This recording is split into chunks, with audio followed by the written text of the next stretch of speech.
జన్మాంతర పుణ్య విశేషం ఉంటేనే ఈ జన్మలో శివారాధన యందు భస్మధారణ యందు ఆసక్తి కలుగుతుంది.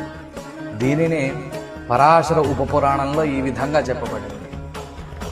అనేక జన్మ సిద్ధానాం శ్రౌత స్మార్తానువర్తినాం వేదోక్తేనైవ మార్గేణ త్రిపుండ్రోద్ధూలనే రతి. అంతేకాకుండా భస్మద్వేషం అనేది పూర్వజన్మార్జిత పాపం ఉంటేనే కలుగుతుంది. దీనినే సూత సంహితలో మహాపాతకయుక్తానాం జంతూనాం పూర్వజన్మసు త్రిపుండ్రోద్ధూలనే ద్వేషో జాయతే సదృఢం బూధా. అంటే పూర్వజన్మలో పాపము చేసిన వారికి మాత్రమే భస్మధారణ యందు శివ ఆరాధన యందు ద్వేషం కలుగు. శివుడు భస్మము భస్మధారి వేరు కాదు.